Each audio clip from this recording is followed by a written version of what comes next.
Hello and welcome to the final race of this 2021 Orienteering World Cup. We will end after 2 days in the forest with a sprint relay here in Cortina d'Ampezzo, which is one of the host cities or towns for the Winter Olympics in 2026 coming up.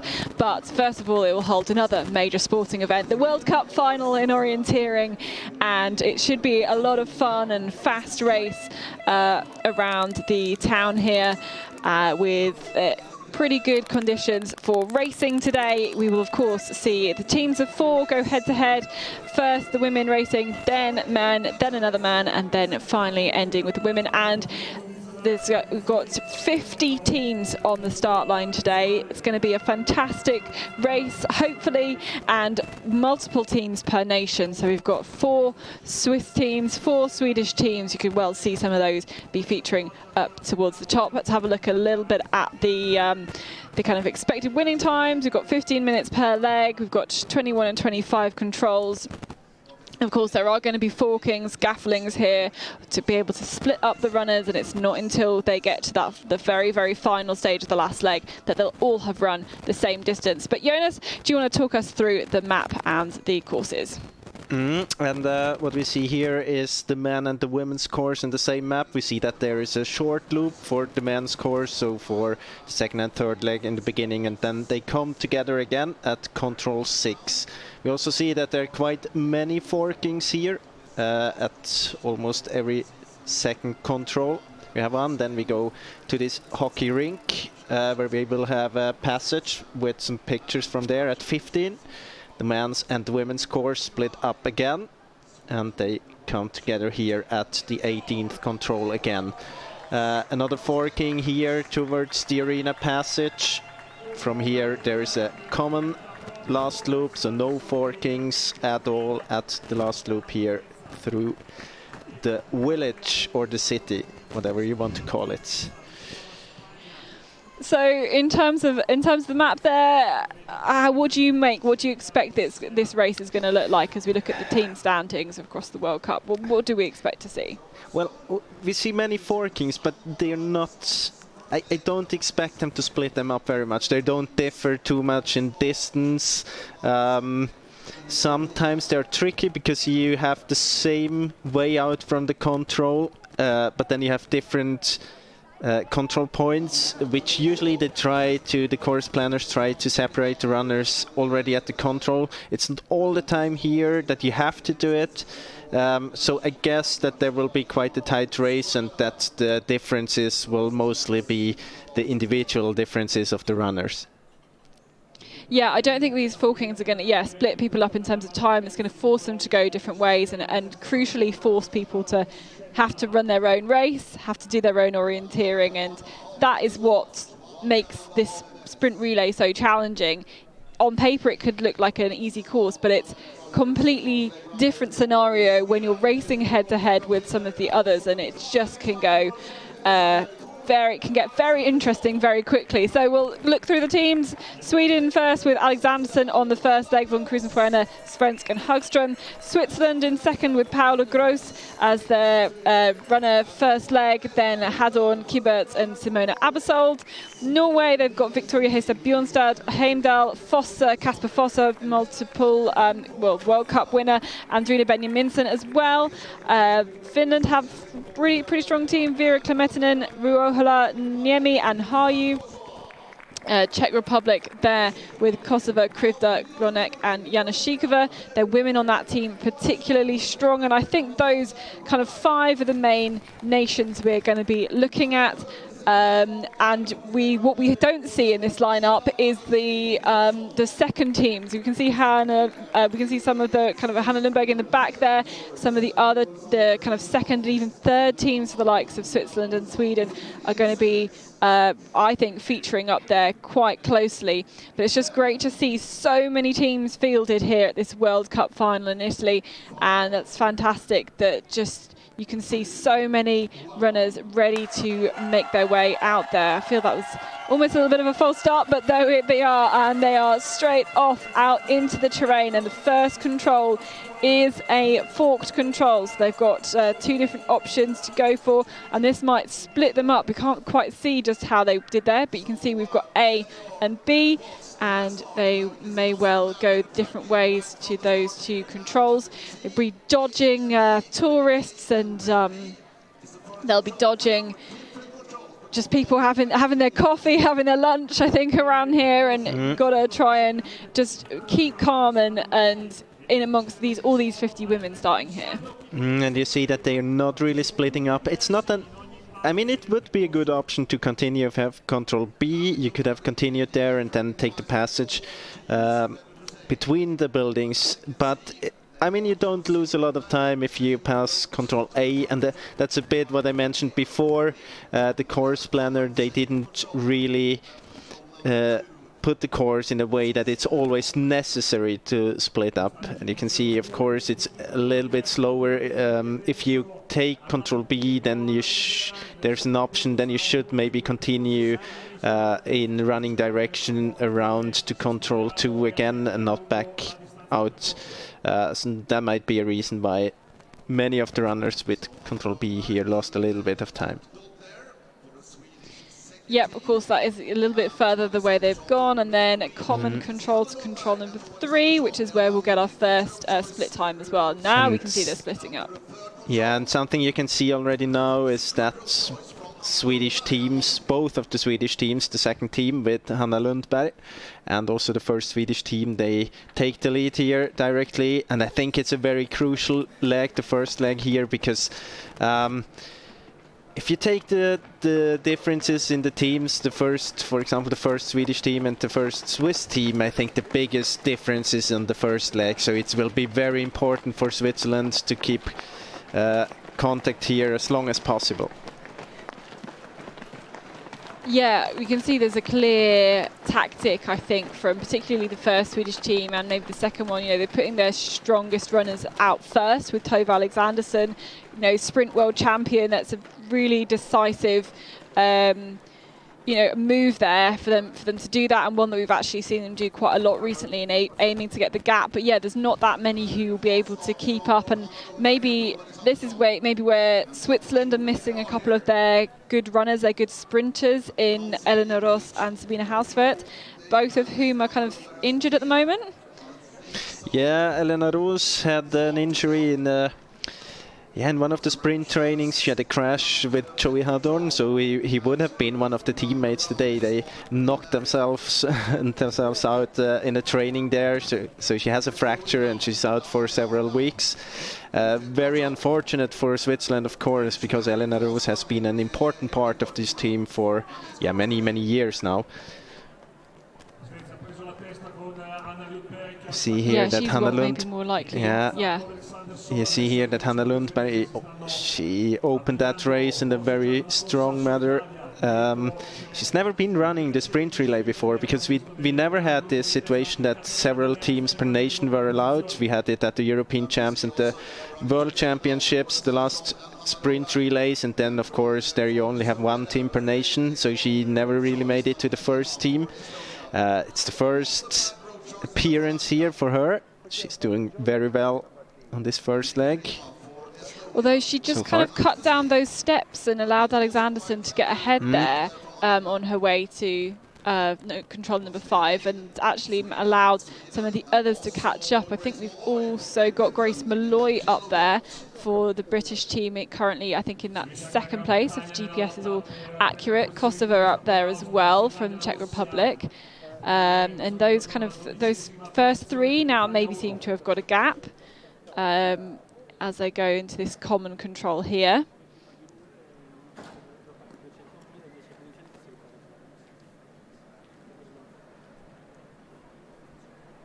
Seems to me there are 3 there in that first group, and then a small gap down to the bigger group.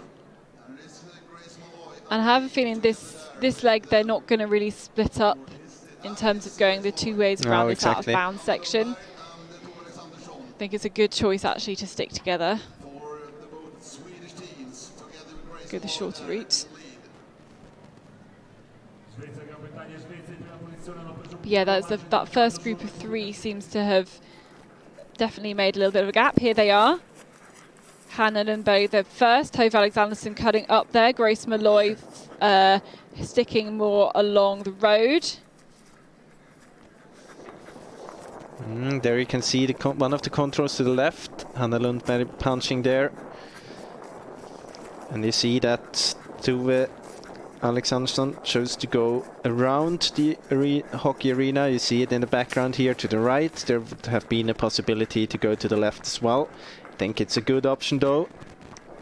Yeah, I think Grace Malloy must have gone the other way, so we'll see when they get to control 8 how that's fared.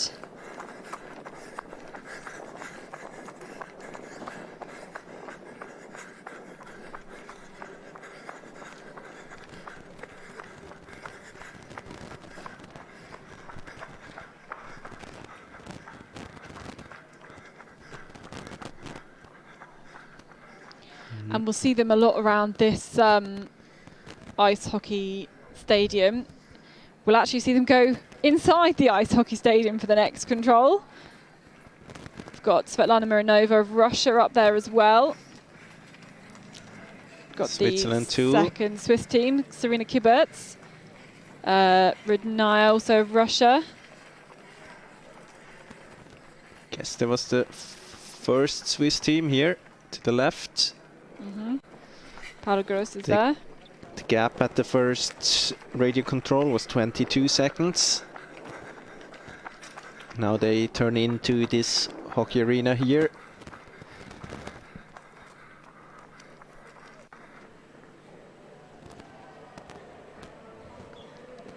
The blue carpet is laid out for them for this control. So we'll get our split times here. So Sweden 1 is in first, Sweden 2, Hannah Lundberg just 3 seconds behind. But Lundberg was leading. Now there's a bit of a gap and Grace Malloy may be losing a bit of time on that route choice into control number 8. We've got Annika Rima from Estonia doing well, Vera Klemetinen from Finland. And Piesmo Sweden 3 is already up there, Russia 2 ahead of Russia 1, so too with Switzerland. There's Paolo Gross in Switzerland too, so currently 28 seconds back. Denmark quite far back there, 23rd, 36 seconds down. Wait, there we had a crash. Someone's down. But we look back again now with the leader, Alexanderson. And she's just eating more time out of Hannah Lundberg there. It was 3 seconds. It's now significantly more than 3 seconds. You really feel like she's just put her foot on the gas coming out of that, out of the stadium. Grace Malloy still in that 3rd spot. I think with Estonia, Annika Rima in 4th.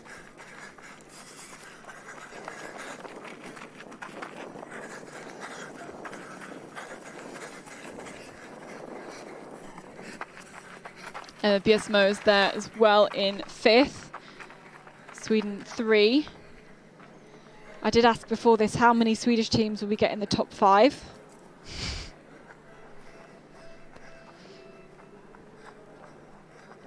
And for the teams here now, it's very important that the gap up to the 2 Swedish teams isn't growing too much, so that they still have eye contact every now and then. It's very important just for the confidence and for your run that you see them, so that you know that you have still are in contact. Once the gap is really open, then it's much harder to not lose a lot of time. We see here that they split it up. Great Britain won, and Czech Republic, they went to the left of the hockey arena. It was quite okay, at least if you had one of the controls, the one, if you didn't have to run up there on the open area on the field, then I think it was a good option to go to the left. Otherwise, going around to the right for sure was a good option. Oh, and that's see where also you see here, Alexanderson yeah. taking all the time out of the others. You see you come out of that arena passage and you pretty much hit with a dead end straight away, having to go either left or right, and it was good, very good to go left, and Alexanderson's done that really well. Would have been interesting to see how it's printed If on the more map. teams had done that as well. Yeah, and how it's printed on the map, because the map we got, of course, we have all different options. There it's kind of tempting to go the way most of the runners go, because it looks a little bit like a passage where you have to run, but it isn't. So it's also sometimes like the graphical, how they print it, it has an effect on the runners and on their decisions. If the line is more to the right, you're more likely to go to the right, even though to the left is maybe better. Would have been interesting to see that.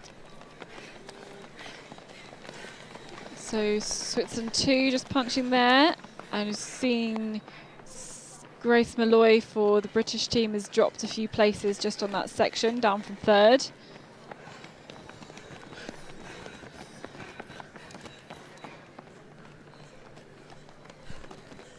The Italian team there, 24th currently.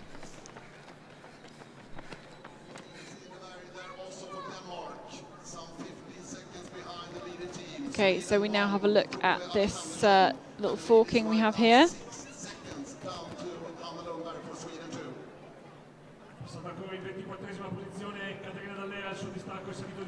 And then you get back into this kind of older part of the town where there are a lot of steps, there's a lot of walls in the way. You've got to make sure you take the route properly. Now they are heading back, and very soon we will have this arena passage.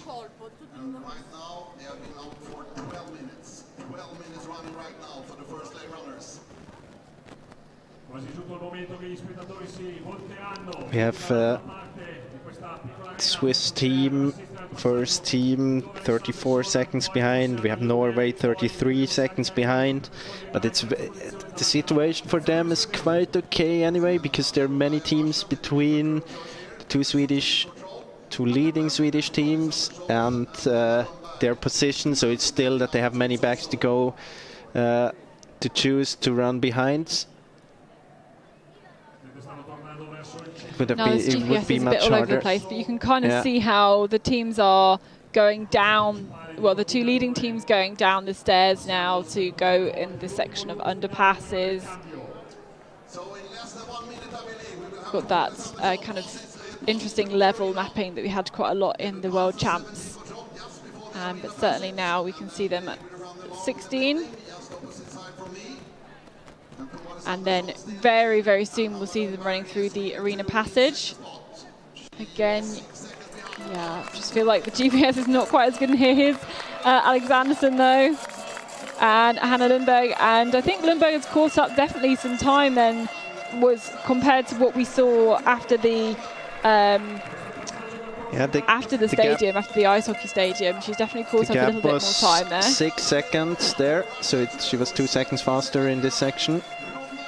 Svetlana Mironova has had a fantastic run for the second Russian team. Rudnaya's up there as well. Malloy catching up a bit. Lena Strand's done well in this middle section on the fourth Swedish team. Also Switzerland did good there. Were able to catch 9 seconds. From 34 to 25 seconds behind. Norway still about 30 seconds behind though. They're one of the teams you really want to watch out for, but they are definitely stronger towards the latter stage of this race. Of course, they've got Kasper Foster and Juna Benny Minson.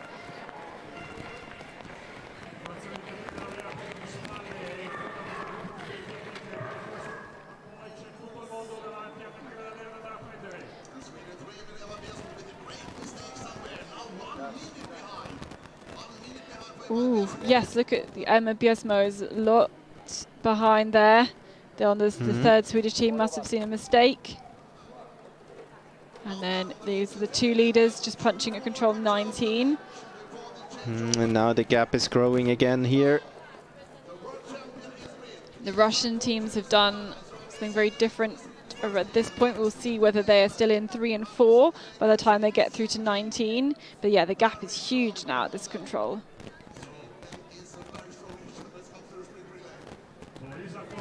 So we should see lots having just punched in control 19.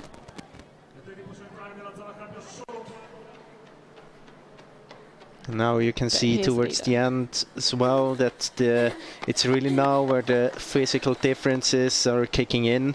Usually it's easier to follow. I mean, 10 minutes of very high speed, many of the runners can follow, but then the last 5 minutes really make the difference in a sprint race, especially in the sprint relays. You also see that there were different route choices by the two Swedish teams. So let's see here, Lina Strand, a good start here. As well. Yeah. Malloy. Now we have Gross. the second of the Swiss team. So Paula Gross not had the best start, but managed to work her way up through the field.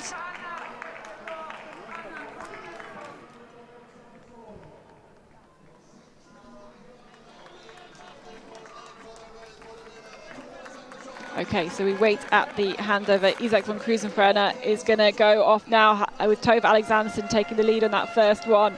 We have got Max Petter Bejmer now waiting for Hannah Lundberg, and the gap is 9 seconds back to Sweden 2.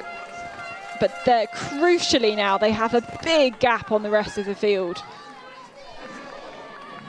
Nobody able to really keep pace with these 3 Swedish teams, because Lina Strand comes through in 3rd place and Russia 2 with Mironova on the first leg into 2nd. Now we have a whole group of them here all the way through to 11th spot. Really big group there, running strongly, chasing now for the kind of 3rd places at the moment. There's the Czech team. They will be a bit disappointed with being that far down. They've got ambitions for getting in amongst the medals. Maybe not with this team, and not quite their strongest. They've not got Wojtek Kral. So I think but when their team is at their strongest, they definitely want to be looking to be in amongst the medals.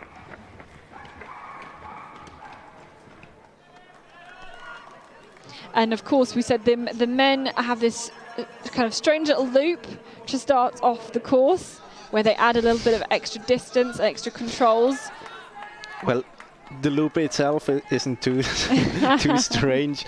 No, but we're not used to seeing the extra distance added in the men's course at this point, like at the beginning of the course. And it's a bit special because it's a totally unforked extra loop. So it's you have this extra loop here in the beginning, and it's a common loop. So you have many controls here which are unforked.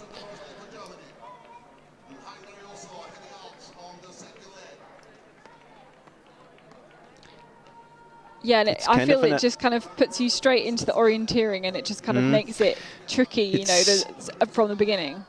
It's kind of an advantage here for the men, because they see now this passage. They are almost forced to notice that you can run there. And I mean, on the women's leg before, you really had to spot this one to get a good route choice later on in the race.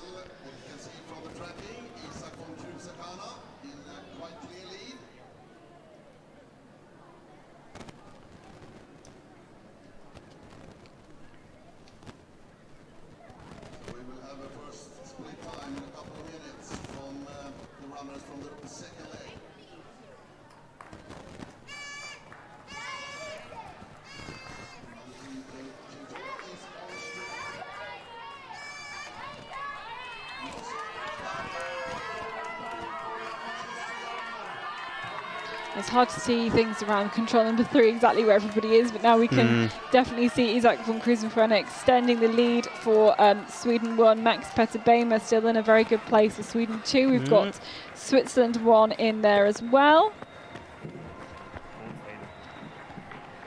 Chris Millard on second leg for the British team. Tim Robertson there in a mixed team.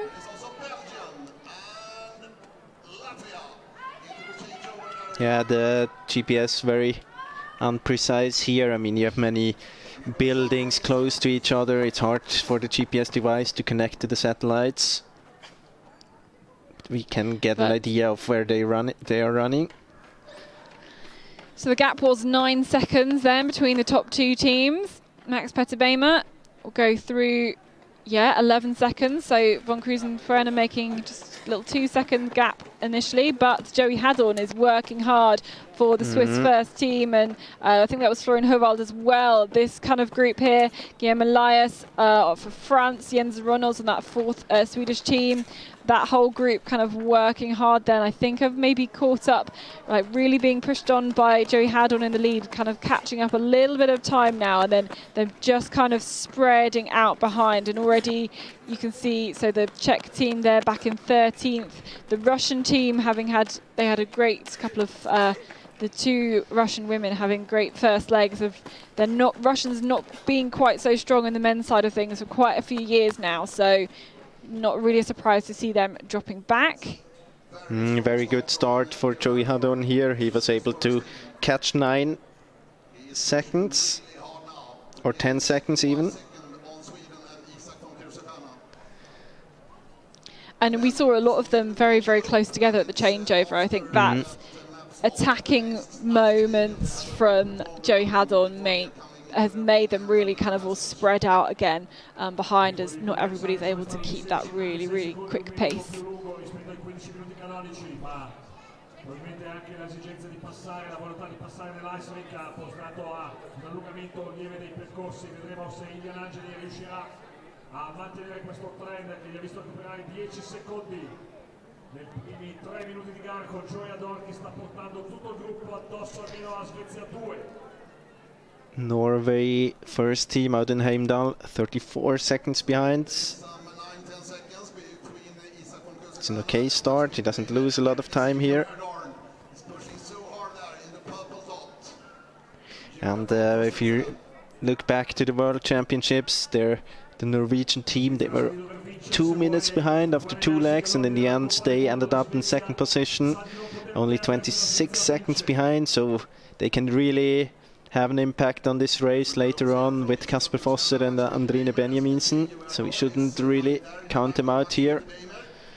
Ooh, this is interesting from Isaac von Krusenfrener going the different way, and I think there was maybe a little pause there on the corner. I think it's slightly longer going that way. I don't think it'll be too bad, but it is slightly longer. You should go the same way as go via that other control. And here, interesting now, the route choice to the next control. Are you running to the left of the hockey arena, or are you going to the right? I mean, from this control here, it's not going to the right. Interesting. And Joey Hadorn, look at there, my gosh, has caught up on the second team. That is really, really aggressive, kind of unsurprisingly aggressive run from Joey Hadorn, who I think is going to want to prove a point after a couple of disappointing runs, I think, for him over the last couple of days. I think there will be another time loss by Isaac von Krusenstjerna, because it wasn't a very good option to go to the left there. He should have gone the same way as Max Petterbeimer and Joey Hadorn here. So I guess that they can take over the lead now here, maybe, or at least come very close to the first Swedish team. Here we have and you look at everybody racing. Yeah, I think so. Yeah, the fourth should be the fourth Swedish team. Yeah, and here we have them. Yep. Very close together now. Ooh, so these top three back together now after that route choice error, we think, then from Krusenfrener, but those three all very close. And he had two of them in a row, small mistakes, and now, I mean, Hadorn, he caught already half a minute on this leg here after 8 minutes of running. And yeah, what great feedback for Joey Hadorn to see he's not just caught second, he's caught first place as well. And von Krusenfrener now has to kind of keep his head and maybe accept he's made a few route choice mistakes and just kind of keep working really hard. Also very good start for Jens Rønholz. He started 24 seconds behind, now it's only 17. There we have Norway. As well. Yeah. Oh, Norway's 28 caught seconds up a bit. behind. Yeah, 6 seconds.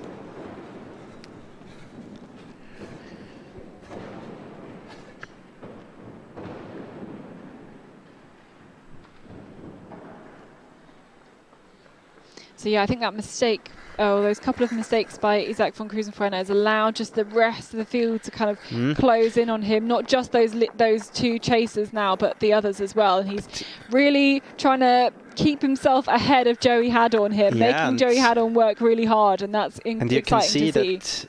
You can see that he has a good speed because there's still 2-3 meters between them. So it's not the speed which is the problem here. He had some bad choices. And you also see that Max Peter Bämer, there's a small gap now. And also a change in the leading position. Joey Hadorn has gone ahead, yes.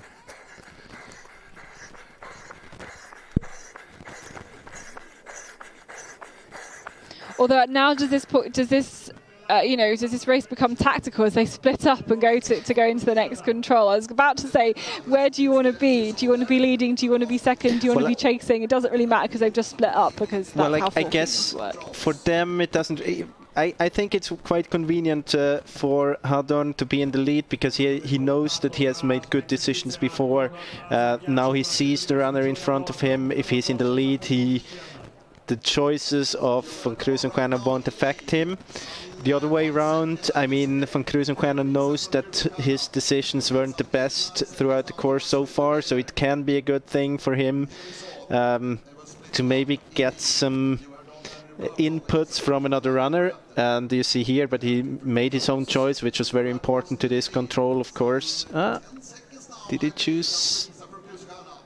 Yeah, B. It's going another route there. Interesting. Sweden 2. Yeah, I would not have expected that from... Yeah,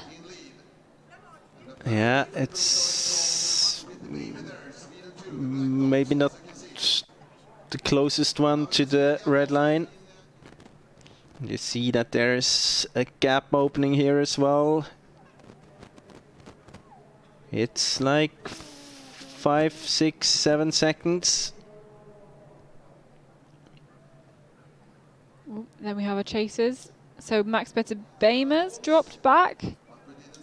Yeah, he loses a lot of time here on this route choice. Yeah. And you see the gap is growing.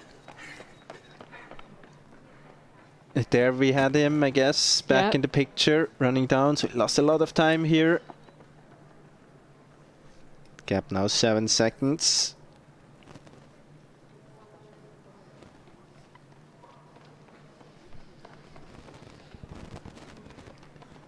Then we have Max Peter Bämer. Then here, nearly forgets to punch the control. Tim Robertson's having a great leg.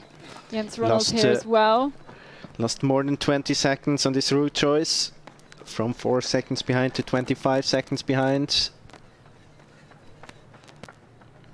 Ricardo Rankan with a good second leg.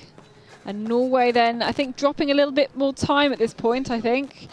Dropping back a little bit further, 39 seconds. So we need to keep an eye out on them. Of course, they've got Kasper Fosser on the next leg. And I mean, the amount of time he was able to catch up in the World Championships was just extraordinary. So we've really got to see how much he can do on this last leg. Then they've got Andrine Benjaminsen on the fourth and final leg for Norway.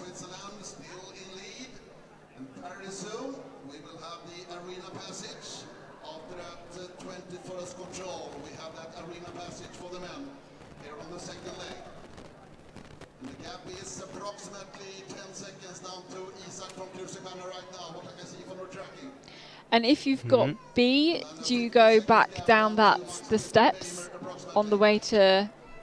You could, I mean, if you have B, that's what I mentioned on the first loop. Then you could take this route choice where you have been already on the short loop in the beginning, down the stairs there, and take this passage. It's a bit harder to see, but I mean, they have been running there in the beginning of the course. I guess it's a good option to run like Norway, Switzerland 2 and Latvia there, if you have B, of course. But it's hard to say for us because, of course, those steps there downhill, they are slowing you down. You have to turn a lot there to get down. So we don't really see how many times you have to turn around on the steps. Hang on, what's happened here from Joey He Haddon? must have done a mistake. Yeah, that was a mistake. Kind of overshooting or something, I don't know, because he had a big lead, and now he's 3 seconds down. And Tim Robertson is only 9 seconds down in that third place. So I could not see on the GPS tracking what was going on there for Joey Haddon, but I thought we'd missed him coming through when we saw von Krusenfreiner going through, but no, we haven't at all. So a mistake there from Haddon, having stretched out the lead. He lost 10 seconds compared to the last split. I guess he lost a little bit more because the feeling was that he was that the gap was growing. We have other runners losing time here. The group going to the north, so now we have the feedback. It is slower to go up there. 41 seconds behind now, Norway. Also Switzerland too, 41 seconds behind, so they lost about 6 seconds on this route choice. But I mean, they also had different controls, A and B there. There might be that a bit of the time difference was due to this different forkings. But very good run here of Tim Robertson for the mixed team.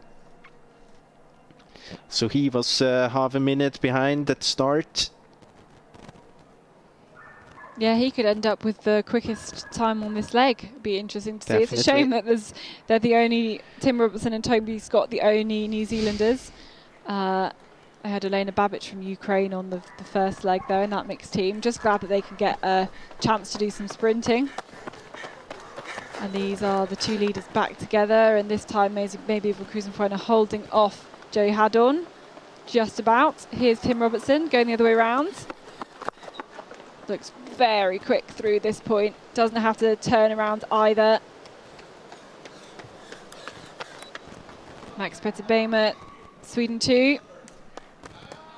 And now they're really fighting hard to come up this slope here. They've only got a couple of controls left to go. That's the last control, and they're going to hand over now. And we see Matthias Kibert and Emil Svensk. They're both waiting. It's going to be a really, really close finish. Joey Haddon just edges it, handing over to Matthias Kibert and Emil Svensk. And these two, we've seen such great battles between Sweden and Switzerland on a lot of these sprint relays. And here is another one as well.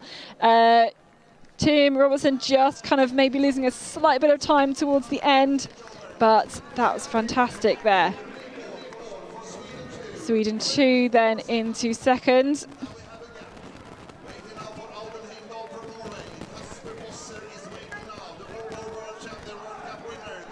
And now we have a bigger gap here. And a big group actually here. Looks like Heimdall is there. So too is Rudolf Zernis from Latvia. So the Latvians having a fantastic run there. Norway, now watch this, 47 seconds back for Norway. Switzerland 2 is also there. Great Britain and Sweden 4. So 47 seconds is the gap down to Kasper Fosser just starting there. That's really significant. Finland, don't think they've really got their strongest team potentially out here. Maybe disappointing for them, back in 10th spot. 1:08 seconds down. The Czech team also maybe quite disappointing for them. 1:21 down again. They don't have their strongest team with them. Wojciech Kral is not running this competition, and Milos Nikodim is back down in their second team. And I think a lot of the... I think actually a lot of the teams here choosing to put some of their younger runners in higher up teams, whereas maybe, the younger and rightfully, quicker, they've earned their place to be in those teams, whereas maybe at a World Championships there is still a case for experience counting a lot. So a lot of teams still putting a lot of maybe their older runners on their teams, or certainly maybe European Championships for that matters. But the last race of the season, you can give the experience of running in the first team to some of those younger ones. We know there's already quite a few people who are not here through injury or not travelling here.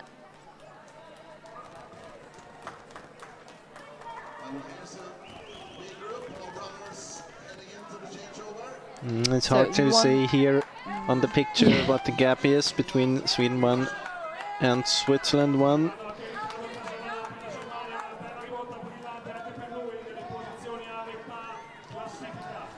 It's the area we know from the earlier legs that the GPS is not very accurate, so we just can get an indication about the routes they are running actually.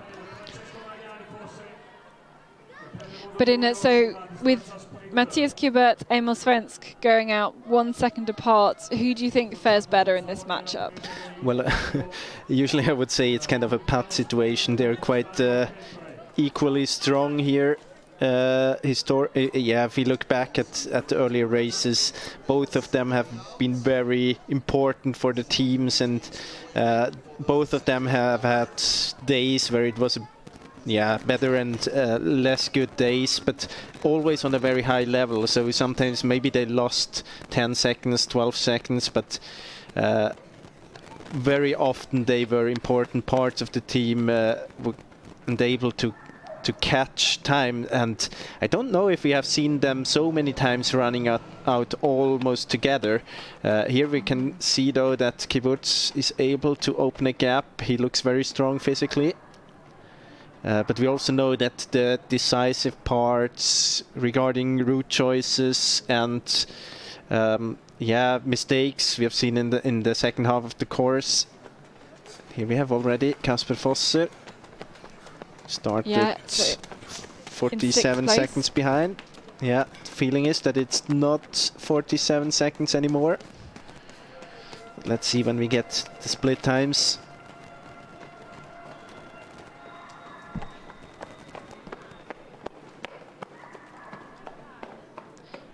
Well, Sweden 2 with Martin Regborn just going through there was plus 24, and Norway was plus 47, so catching up 23 seconds there already for the Norwegian team, and Ralph Street from the British team is also running quite close behind Fosser as well, as we would expect. Maybe Toby Scott dropping back down quite a few places after Tim Robertson pulling them up and changing over in third.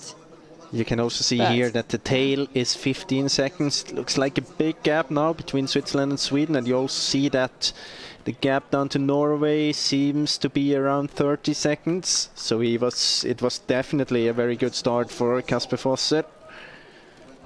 If the GPS is right, he was around 15 seconds faster than Kiburtz. And almost half a minute faster than Emil Svensk. But of course it's very hard to say if the GPS is accurate enough. We will get the times at the next control, then we know.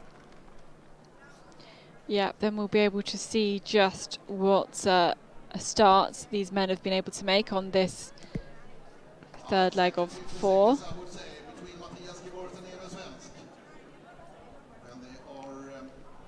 But it looks really as if Norway is getting closer and closer with every step here. Oh. And here we see that Kiburtz is not choosing the best route here.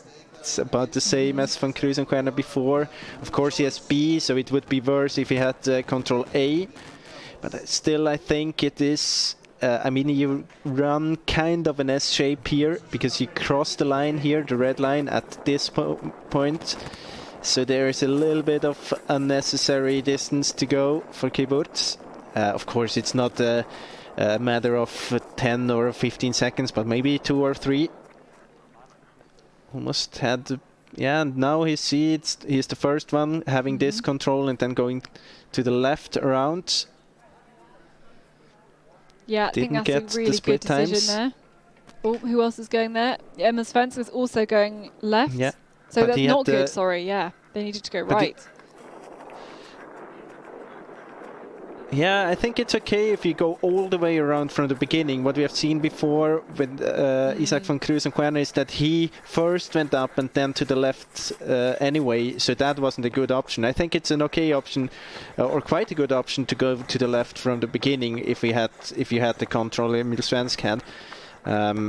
So he's definitely not losing as much time as van Krusenstjerna on the second leg. Yeah, Ralph Street has made a really good start.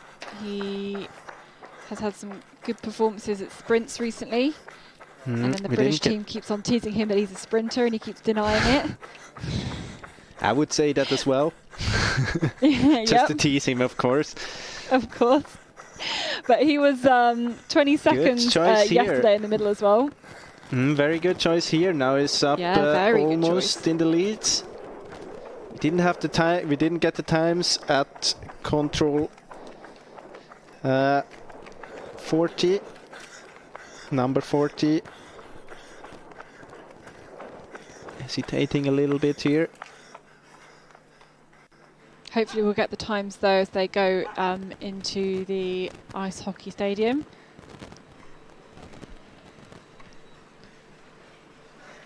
Thankfully they don't have to run out on the there ice. we have Kasper Here Fosser we go, already. Kasper Fosser.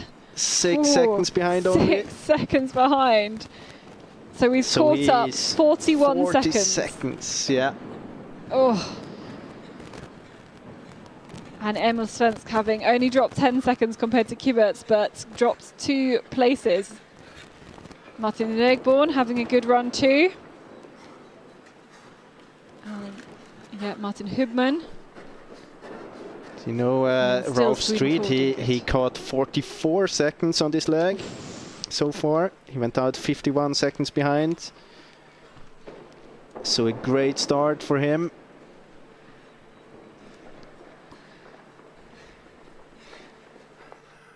And I know how much the Brits care about the sprint relay. I'm always amazed how much they care about the sprint relay at maybe like even more so than the individual race. They want to get that success as a team to show that they have kind of depth and that they're a good there's a good nation for sprinting as well. Like they always want to prioritize that and try and have that good run as a team. But behind Kasper Fosser now. Yep, and he has overtaken Matthias Kiberts there, 47 seconds, and those are the leading group. Oh, my goodness that. me. They are struggling to follow the speed of Kasper Fosser here.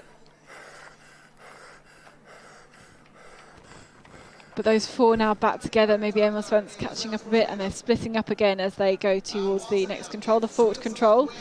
We'll see maybe if we can see a lot, because they have to run out of the ice hockey arena in the towards the western exit, but then they can split and they either go left or right to the next control. So I think that's been particularly crucial as well, actually. Yeah, and you could see the very good route choice there from Rolf Street. And here, if you go to the left directly, and that's the place where Kiberts lost a lot of time when he was backing out there. We have seen that before on earlier legs as well, that it's not a good option.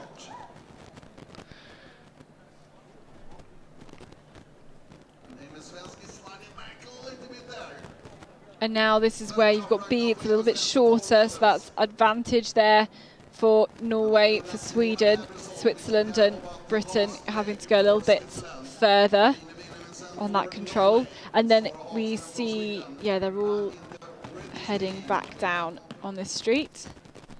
Here's the leader though, Kasper Fosser of Norway, who won the World Cup overall with 2 wins here in Italy. Emil Svensk then in second, and yes, Matthias Kiberts with that route choice coming out of the arena just with a little bit of a mistake. Oh, Ralph Street nipping doing in there? slightly earlier.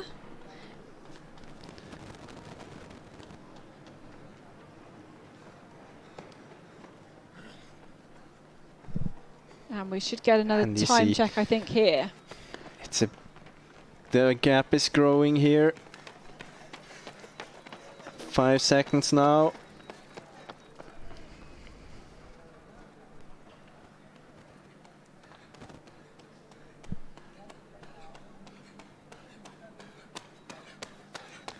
Yeah, and these 4 now got a good gap there. 12 seconds then from Street to Regborn, and here's this next gap. I think that was maybe Daniel Hubman there, just cutting in, and Martin Hubman as well.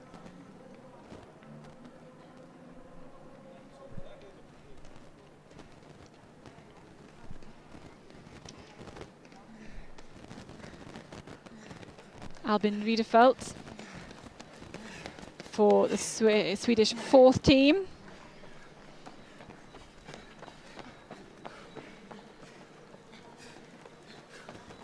You have Finland back in 8th, their first team. Riccardo Scalette, I think, pulling Italy up there. 1:02 behind after his 3rd place in yesterday's middle distance. Fantastic result for him. And here we have the leg where we've seen big differences before on earlier legs. Still can see Svensk here, Street, Kibbutz. Those three still together, but yeah, that gap now being made by Kasper Fosse. He's going to have run like a whole minute quicker on this this leg. If you compare see the to difference here. The first teams, Norway, Sweden and Great Britain, had the A option. Kibbutz has the B option, so he has to go a few more meters there. Okay, but here we are through the arena passage. There's the gap. Still about 5-6 seconds. Back to Emil Svensk. He'll hand over to Sarah Hagström.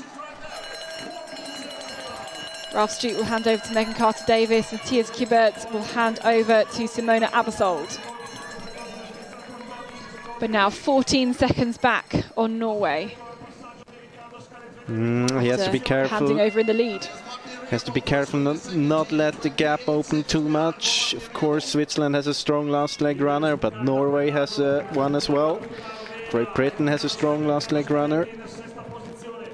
Of course, Sweden has a strong last leg runner. So all of the teams here, I mean, they're really in the fight for the victory. Yeah, when on this last leg you've got, I'd say, you know, obviously Simona Abersold is on paper the best of those, but they're not too spread out, those in terms of the expected speed for those last 4 runners. You've not got someone like Tove Alexanderson starting first. And very different route there as we've seen previously. There you go. Bit closer Matthias Kibert, again, I think Kibert. a bit better for him, yeah. Yeah. At least he's closer to the other 2 guys. Will be interesting to see the gap up to Norway.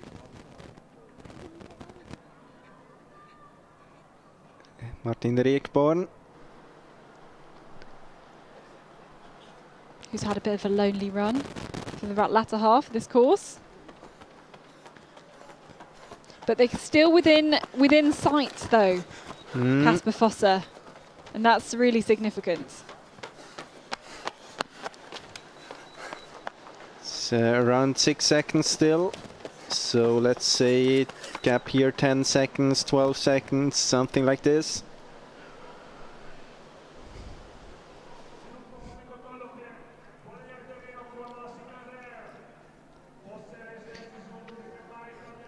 So my guess is that they will group up quite early in the race, but of course it's still a disadvantage for the teams behind here because their last leg runner will have to push much more in the beginning here of the course, which can be a disadvantage when it's coming to a sprint finish. All right, so Norway in the lead, 6 seconds ahead of Great Britain in second, Sweden in third, and Switzerland into 4th place. So 6, 7 and 8 seconds behind respectively. And Jonas, when was the last time a team other than Switzerland or Sweden won a mixed sprint relay?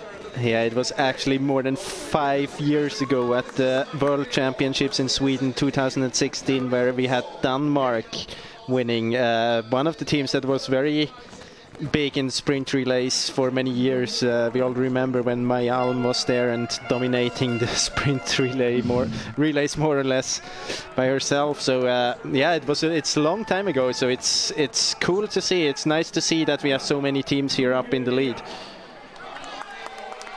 Sweden 2, Caroline Olsen then on that last leg, and we've got Switzerland, I think 3 here, with Daniel Hubman having a great run there, handing over to Marion Aby. Italy then in 7th place. That's fantastic. A leg from Riccardo Scalet there. Handing over, and Sweden 4 as well, completing that top 8, 1:21 behind. Sweden 4 with Elinor Tjernlund on the last leg. But really, we'd expect the top 3 to be the medals to go in this group of 4. Norway, Switzerland, Great Britain and Sweden.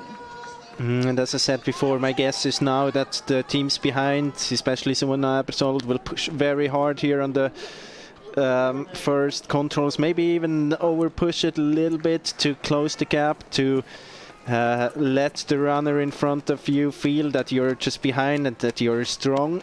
It's kind of a tactical game. Maybe she is opening the race harder than she would if it would be an individual sprint, just to show that she is there. And of course the others, if they don't want to lose contact here, it's very crucial in the beginning. So it will be a tough start, especially for Switzerland, Great Britain and Sweden. And maybe this could be an advantage in the very end of the race for Norway. Yeah, exactly. If you kind of almost let them catch you, just keep running your own race, you kind of know that's going to happen, and you keep something in the tank for that last loop. I mean, she isn't letting them catch them. No. She's opening, but she's opening as she would do in the sprint race, and that I guess the others, they are almost forced to overpush it a little bit, and maybe they will have to pay it for it in the very end if it comes to a sprint finish. Well, we can only hope, but it's been one of the closest sprint relays we've seen in a long time between all these different nations, and all within 10-15 seconds of each other going into the 4th leg is fantastic. I mean, we've seen a lot this season and a couple of seasons recently, the likes of, say, Tove Alexanderson just making a huge gap. If you look back to the European Championships particularly, just making a huge gap. But it's great to see all of these teams battling it out together and putting in great performances. We've not seen really that many mistakes, maybe a few route choice mistakes, but looking pretty good. And here you can see that Switzerland has this slightly shorter option here to control A, so she can kind of cut the corner.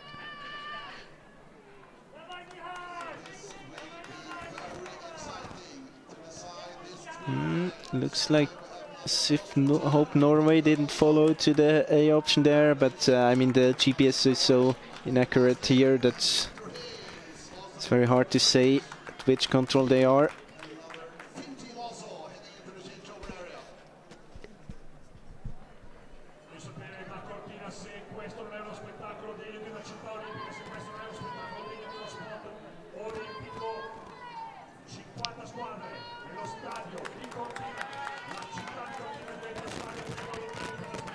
So a very decisive part coming now, where they have the route choice around the arena here.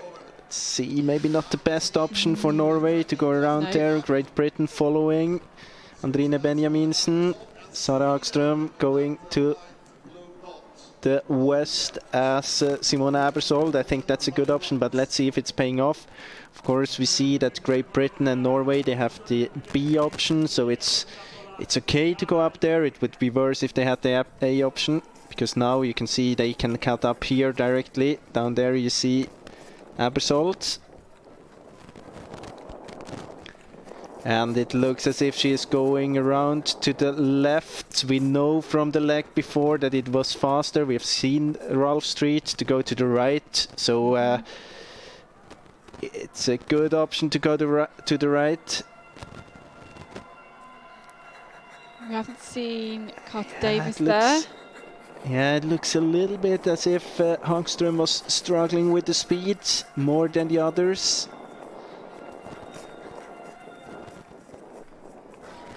But she's made the good choice here to the 8th control though. Exactly what we want to see heading this way round the ice hockey arena. But thinking that you can win more time there to the right if you have control A before.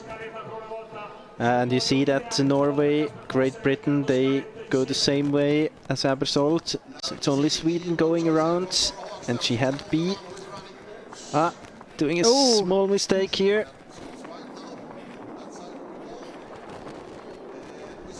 It's only a couple of seconds. But maybe but I think she could well catch up some time here, or catch up a place, because I think she was in 4th. I think she will come in there between Switzerland, Norway, and Great Britain. Yep. Maybe. Yep, pretty much. Yes, indeed. Exactly that. And then the next route choice, of course, is coming out of this and you see, arena. You see that Megan Carter-Davies is losing contact here.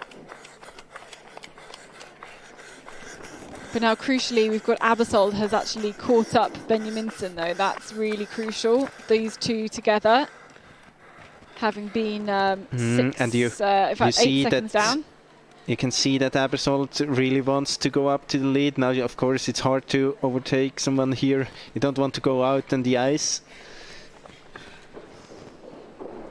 But yeah, punching exactly the same time. Hagström only those 2 seconds. Really good route choice there.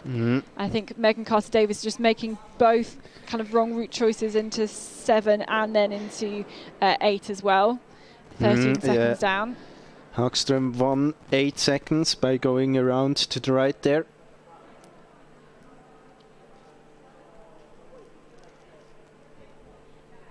Then I think we're looking for Sweden 2 next in.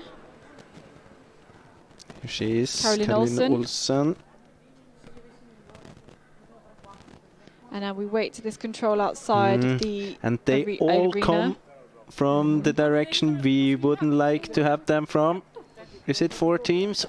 Are there only 3 teams? There's 3 teams there. I can't see Carter-Davies, but so that's a chance for her. If she took the other route, then she might be able to catch a few seconds here. Didn't see her. So maybe the gap's just too big. Now they're splitting up to different forkings. They have to do it, I guess. Let's see. Not yet there. It's to the control that follows after this one. There will be a forking. And at least Switzerland and Sweden have different forkings there.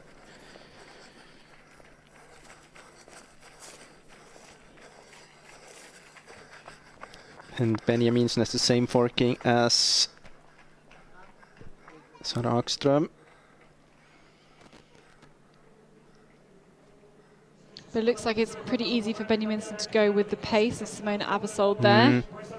And you could see that all 4 of them went around back there. Would have been the chance for Megan Carter-Davies to get back into the group.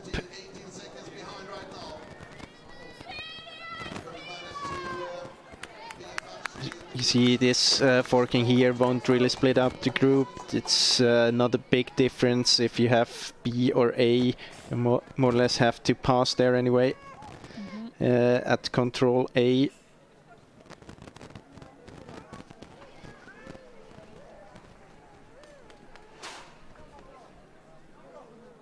A different route here for Hagström going up there.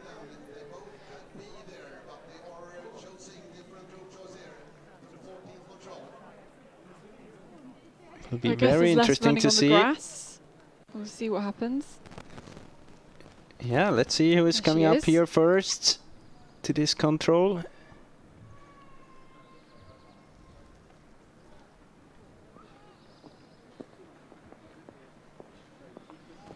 The others we should see approaching from cutting through from the left. But this is good. Very good. Here. Oh no, I think she's caught up a little bit of time maybe. But where is Benjaminsen getting ahead? Yeah, where is Abersold? There was something that I saw with her GPS tracking, but yeah. 12 seconds behind, that's quite a lot now. Now it will be brutal for her. It's very, I mean, it's towards the end. She has to get in contact again. The gap is 12 seconds. Starting to be tired there. You can see that it was a mistake running out there from the A option at control 13. Yeah, maybe didn't see the wall, it was uncrossable. Now Maybe she's, in of the course, a bit running out of time here. She has to get in contact soon again. Norway, Sweden, Switzerland, and then Megan Carter-Davies for Great Britain, 22 seconds behind. Caroline Olsson for Sweden too, 45 seconds behind at that second TV split.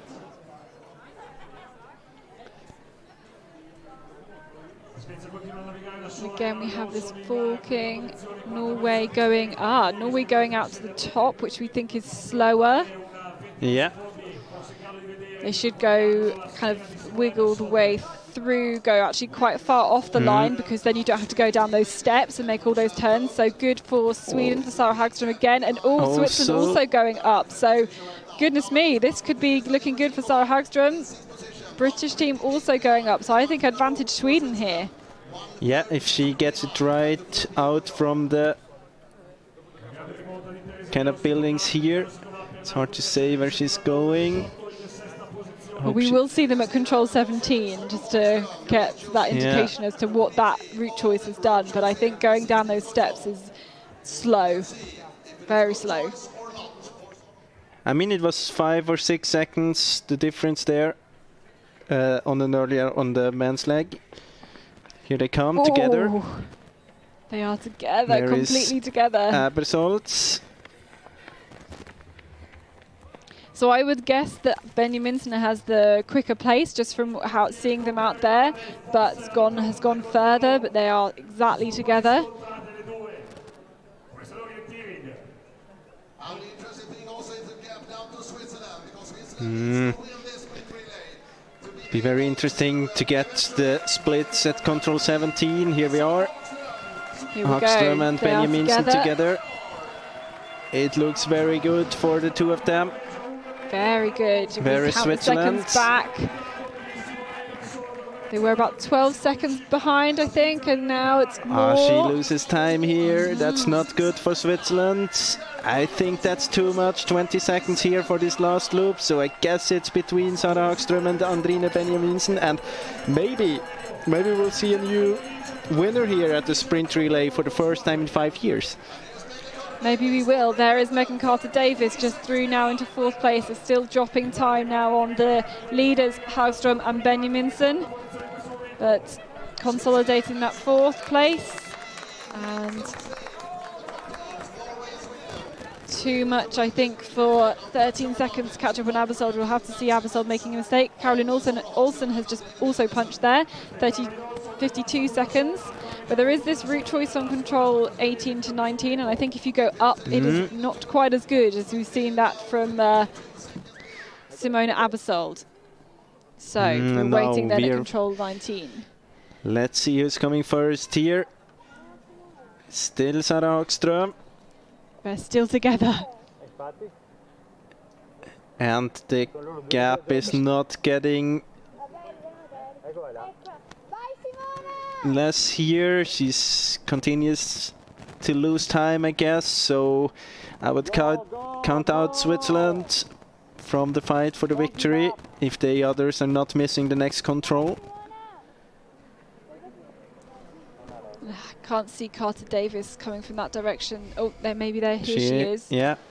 But again, I think losing some time there as well. And now let's wait and see who's coming first here. It is Norway. Andrine Benjaminsen from there. And she looks much stronger here physically. She does. This is quite a big gap already. Say it's around 4 seconds.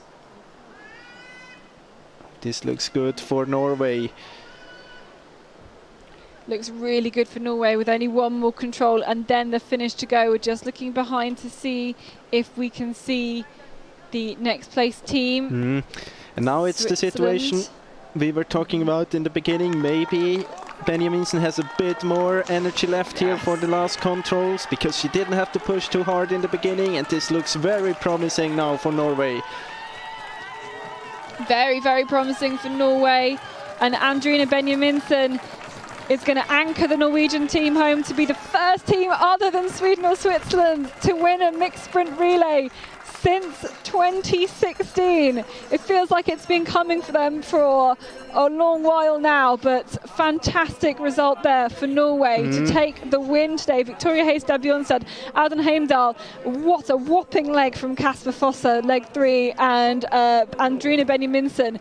Really, really mature and disciplined race for her. Really, really great stuff. And we've got a fight now here, actually, for maybe on for third place, because Caroline Olsen has been working really hard to catch up to Megan Carter-Davies, and the two of them are actually quite close now to Simona Abersold. But Abersold will take Switzerland home into third place, having gone out pretty much neck and she was out 8 seconds behind. She had caught up Benjaminsen, making some mistakes. Sweden 2, Caroline Olsen with a great last leg, and Great Britain 5th with Megan Carter-Davies making a few mistakes towards the end. Terezijana Shikova then is there for the Czech Republic, I think maybe catching up a few places. But I mean, Norway, the first team to win a mixed sprint relay in other than Sweden and Switzerland in 5 years, and it really has felt like it's been coming for a long time for Norway. Yeah, I mean, we've seen that at the World Championships. They had really not the best start there. They were 2 minutes behind after 2 legs, and in the end it was only 26 seconds. So for them it was very important to get a good start today, and we had actually a good start. I mean, Victoria Heistad Bjørnstad, she lost a little bit of time. She lost about a bit more than half a minute compared to Tove Alexandersson, but that's a good start, because she was maybe running against the strongest runner in the field. And then on the second leg they were not losing too much time either, 15 more seconds, and then you had Kasper Fosse and Andrine Benjaminsen. They turned around this relay for them. Fosse with an incredible run, and also Benjaminsen did her job very well. We were talking about it. She lost a bit of time in the beginning, but it's hard to go out and hold the gap if the others can see you from the beginning. So they were closing the gap, but they might have burned a little bit too much energy. So she was the strongest physically in the end, and great first victory here from a team not coming from Switzerland or Sweden in many years. Oh, we've got some good fights on here for some of the other places. Great to see this. I think Lotta Kohola here for Finland 2. Just managing to edge out Norway, second Norwegian team, Maria Olausen, and Denmark as well, of course. And and I guess we saw mistakes from those 3 teams who were trying to catch up. Well, maybe not mistakes from Sara Hagström, but from those teams trying to catch up Norway on the last leg of this relay. It's not just that then you're suffering physically at the end, it's also you've got that fatigue, and you're making mistakes as well as just losing time. Yeah, but it's a little bit of both. I mean, why are you doing mistakes? Maybe you're forced into a situation you wouldn't want to be. If you have to overpush in the beginning, it's harder to make good decisions in the end, because you might have, you might be struggling physically, and then it's of course harder to see the route choices. And maybe, I guess in the very end, the reason why Switzerland is losing time at almost every route choice is because she has to try everything to win the race, and she wasn't able to beat this team today in the end. And Andrine Benjaminsen, congratulations. What a thrilling day. Tell us about your last leg. Yeah, it was exciting. I didn't expect Kasper to change over in lead. I know he's very strong, but we were a little bit behind, so that's what I expected. So I really had to be focused and confident and do my best in the last leg. And Kasper, the winner from yesterday, tell us about your leg. You were behind Sweden first. Yeah, I just tried to focus on myself and trying to run or to push all the way, and yeah, it was a really good race for me. Absolutely, I felt like I was always ahead, and I always felt like I was in control, and the legs were great. So yeah, perfect. And Victoria, you were on the first leg. What are your feelings right now? Oh, I'm very happy. I'm very proud of my team, and I needed to push everything I could to give them a good first leg. And Audun Heimdal, tell us about your leg. Yeah, I got a great start, and felt a bit tired, but yeah, it was a good performance, and it's amazing with the first place today. Congratulations, Norway. Thank you. Thank you.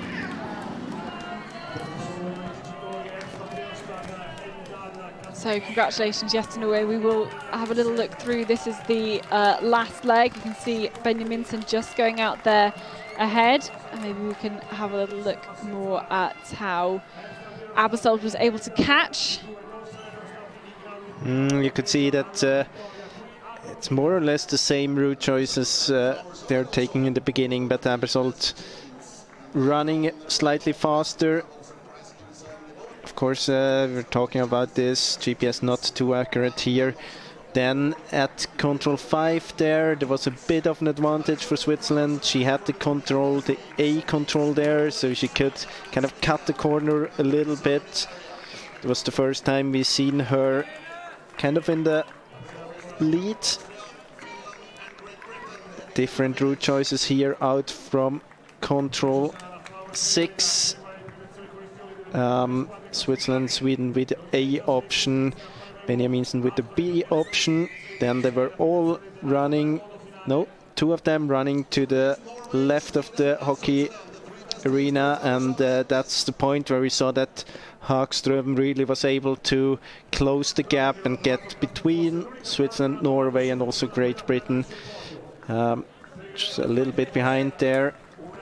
And then here, kind of the part where Switzerland started to lose contact after control 11, especially then at control 13 when she must have done a little mistake. We'll see there at control 13 where Switzerland has the A option and the other 2 teams have the B option, and Sweden taking another route choice here. Going up, and here in a way somewhere here she must have done a mistake. It's hard to see from the GPS what it was, hesitating at the control, but that's really the point where the others got this 12 seconds gap, and then you could see quite many bad decisions following here from 15 to 16. It wasn't too bad for Benjaminsen to go up there. She was together with Hagström at control 16. Maybe that Hagström didn't really find the fastest way out there between the 2 controls. And then from here it was the fight between the Swedish and the Norwegian team for the victory. And yeah, you could see that Benjaminsen was slightly stronger physically and just pushing away from Sara Hagström on the last meters here.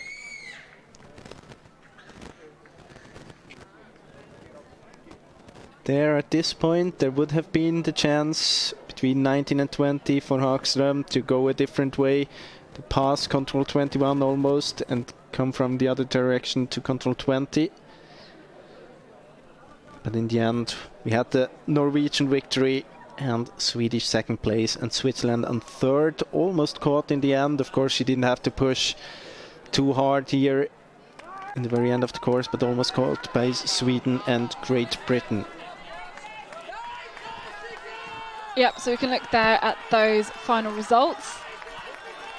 And the gap, just those 6 seconds was the gap between 1 and 2, but much more significant back down to 3rd, 4th and 5th in the end.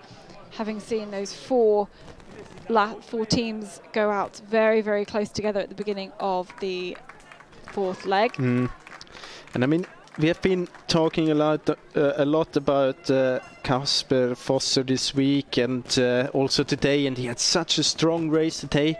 I really wouldn't be surprised if he would show up very high up the result list in individual sprints in the future as well. We haven't really seen that so far, but I mean, what he was showing today was just it was just great. And I mean, if he would do that in an individual sprint, he can win such races as well, for sure.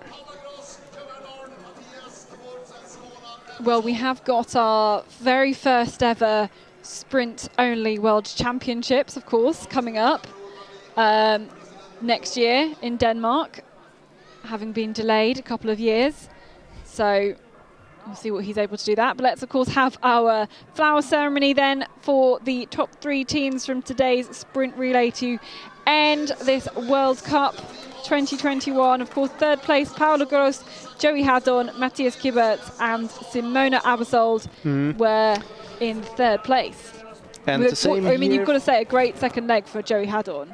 Yeah, and also I have to say, I mean, the same as we said about Victoria Hestad Bjørnstad for Norway. It was kind of the same situation for Paula Gross on the first leg. She got into the team. She had to fight against maybe the best runner in the field here, against the world champion, and she lost about half a minute. And I think that was a good start for Switzerland.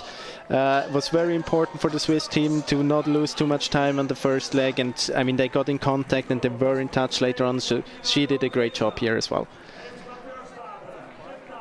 Yep, absolutely. So we had, of course, a Sweden one leading after the first leg. Tove Alexandersson, Isak von Krusenfreiner, Emil Svensk, Sara Hagström.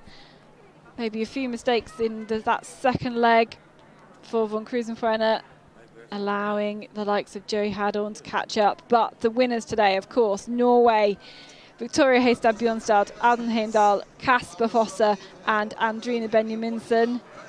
And finally splitting up those 2 other teams who've been battling out for so long at the top of the sprint relay, always taking first and second place. It was great to see Norway have that success, and I think that just bodes well for those World Championships next year in Denmark. The fact that we've said for a few years now the Norwegians really seem to have, in a way that the Swedish and the Swiss haven't, you've got a lot more specialising in either sprints or in forest, I think, and maybe that is paying off. It would be great to see that, the kind of more of that depth coming out in the Sprint World Champs. Yeah, and I mean, the big difference you see there that Benjaminsen has some problems with an ankle from yesterday. I think the big difference for Norway is that they now finally, after many years, they have 2 runners that are really, I mean, they're really sticking out. I mean, we have Kasper Fosser, he can make a big impact on his leg, and you have also Andrine Benjaminsen who can win the race on the last leg, and that's the difference compared to earlier. They had quite okay sprinters. I mean, they were up on the podium before. They had runners like Øystein Kvaløstebø, Silje Krøljaren and other sprinters, but then now they have really runners. They can make a difference. We have the same in Switzerland, we have the same in Sweden, and now Norway has it as well. So it will, of course, for us, that's perfect, because now it's exciting at sprint relays with more than only 2 teams. Yeah, hopefully it's going to be very exciting once we come to those Sprint World Championships next year. But that is it for the World Cup 2021. We'll be back for another set of exciting races next year. But it's been a fantastic one, taking us from Switzerland, Czech Republic, Sweden, and now finishing off with this World Cup final in Italy with some great performances, some great races, and we'll hopefully be back to do it all again next year. We'll see you then. See you then.